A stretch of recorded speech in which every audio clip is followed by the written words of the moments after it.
Да. А мы продолжаем делиться полезной информацией. У нас в студии очередной гость, который расскажет нам об введении электронных услуг в правительстве. Это заместитель министра труда и социального развития нашей республики Афанасий Васильевич Постников. Доброе утро. Доброе Добрый утро. день, Иван. Добрый день, Ларина. Скажите, пожалуйста, какое количество госуслуг предоставляет Министерство труда и социального развития нашей республики?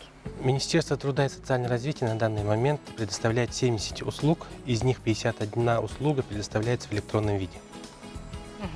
А какие наиболее из них популярны? Ну, наиболее популярные сейчас идут выплата семьям с детьми. В основном это рождение первого ребенка, это выплаты многодетным семьям. Ну, в основном такие вот направления.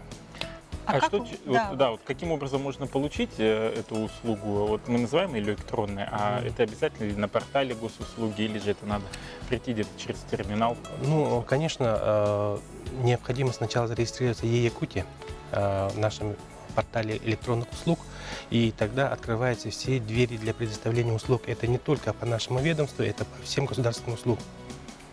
А вот, допустим, есть какие-то консультанты, которые консультируют, особенно лиц старшего возраста, кто обращается за той же самой социальной поддержкой, по тому, как это правильно сделать? Да, конечно, наши работники по всей республике, социальные работники ведут консультативную работу. И ну, не только наши работники, наверное, но все государственные учреждения, которые непосредственно занимаются предоставлением государственных услуг, они консультируют. Тем более у нас в республике сейчас развита сеть многофункциональных центров, которые непосредственно работают на приеме документов и предоставлении государственных электронных услуг.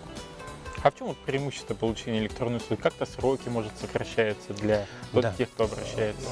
Ну, непосредственно сейчас мы стараемся работать так, чтобы сроки предоставления услуг были сокращены. И поэтому с прошлого года стоит на контроле у правительства это задание, и мы стараемся сокращать всеми путями, которые у нас есть.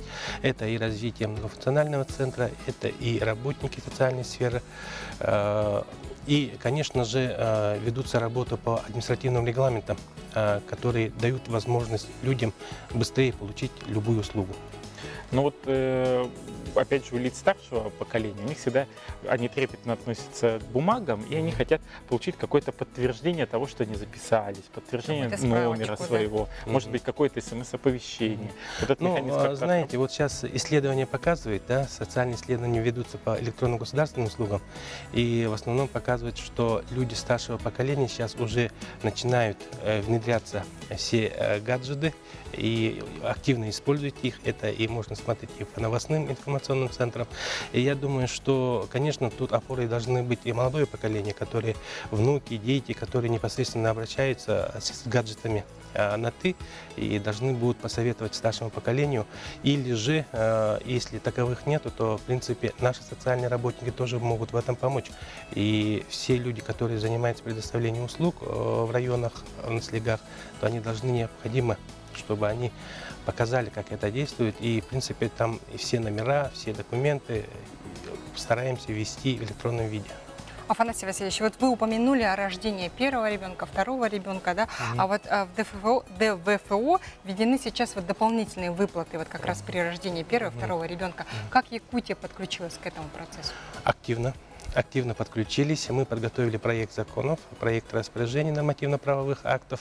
И на данный момент, ну, конечно, это было в прошлом году, когда вот на Восточном экономическом форуме Владимир Владимирович Путин в общем приняли решение, чтобы дополнительно профинансировать Дальний Восток. И мы подготовили ряд нормативно-правовых актов, которые непосредственно помогут нашим многодетным, нашим родителям, которые имеют первого, второго, третьего ребенка. И на данный момент запланировано расчетно 1,5 миллиарда рублей. Если точнее быть, то 1 551 000 000 рублей дополнительных денег будут вложено на эти мероприятия. А о какой сумме идет речь? Вот сколько я могу получить, если вот рожу ребенка? Ну, сейчас конкретно еще не утверждено, но речь идет о двукратном роду. Это на рождение первого ребенка, а на второго там уже увеличение идет коэффициентное, да, в связи с рождаемостью. И я думаю, что это будет ощутимо. Вот сейчас меняется порядок предоставления помощи социально незащищенным категориям населения. В первую очередь делается упор на адресность.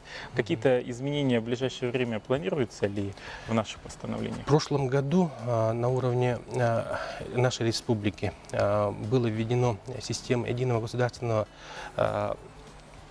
и системы ЕГИСО, Пенсионным фондом Российской Федерации, да, и мы в этом году с помощью этого ЕГИСО будем использовать по нашим выплатам. Вся республика перешла уже на эту выплату, и я думаю, что адресность четко увеличится, и мы должны будем отойти от тех бумажных волокит, которые у нас были. Сейчас это мы все должны свести в одну единую базу адресной помощи. Куда посоветуете обращаться тем, кто нуждается в помощи? Социальные службы и многофункциональные центры нашего региона. Спасибо большое, Афанасий Васильевич, за то, что это утро подошли к нам в студию. Хочется действительно пожелать, чтобы количество услуг, которые предоставляются в электронном услуге, росло в арифметической прогрессии, и мы по возможности получали их все, не отходя из дома. Удачи вам и отличного настроения.